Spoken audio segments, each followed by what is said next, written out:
you're not getting the music out, or you're not helping people with your music. It's pretty much all serving people. Now, I say getting it out or helping people, but usually music comes down to selling and distribution, or being of service to people, or producing and helping other people, or music libraries. That's all comes kind of under service. That all comes kind of under helping people have the music that they want or need.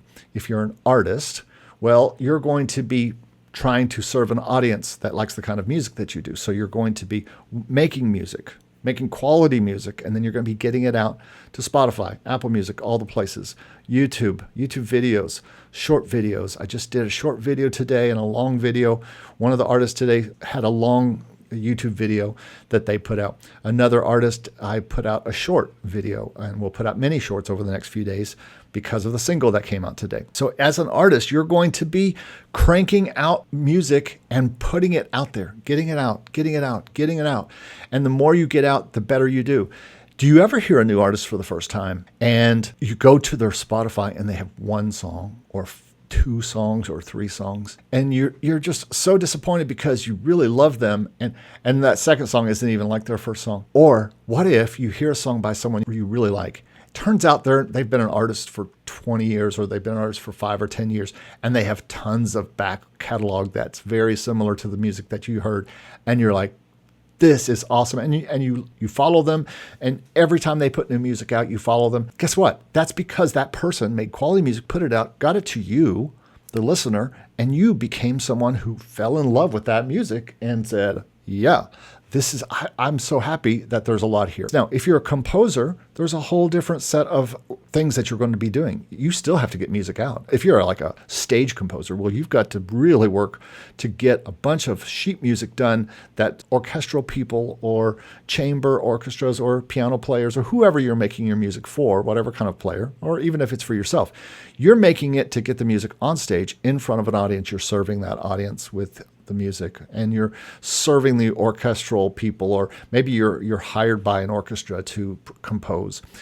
And so that's who you're serving. That's who you're helping. If you're a producer like I am, and maybe you also do some writing alongside that, arranging like I do, well, then you are serving clients. You are serving other artists. You are serving other music makers. You're trying to help them get where they want to go, and that you're making money because of it.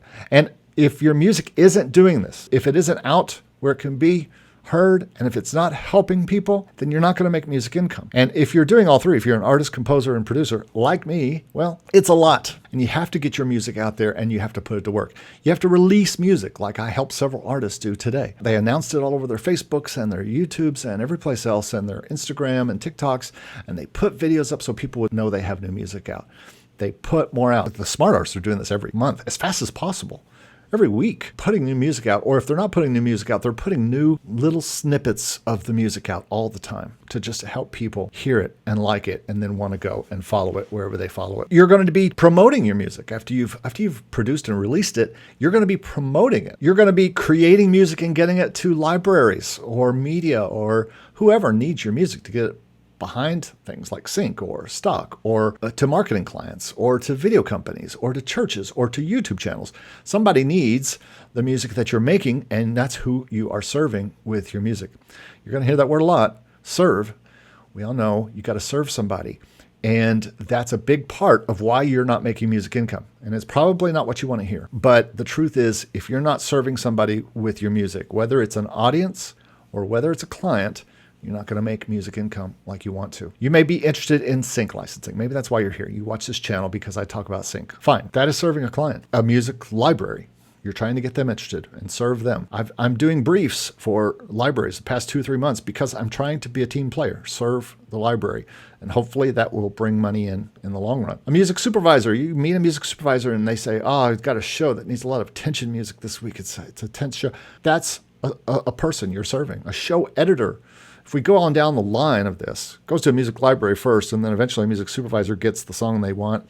Then they give it to the editor of the show for music, and that editor chops it up and puts it in. And all the way down to the director who gives the thumbs up, or the person sitting on the couch that's watching. you're serving that person. If it's stock music, then that means you're serving a library like Motion Array or Pond5, and it's serving a video editor who needs music, or the person who is watching the video in the first place, like you're watching this one. So the more music that you make and the more quality that it is allows you to serve more people and bring in more music income. But it's basic stuff here. This is not a hard concept to grasp, but sometimes we need to be reminded of basic concepts. And so why I say it's really pretty simple.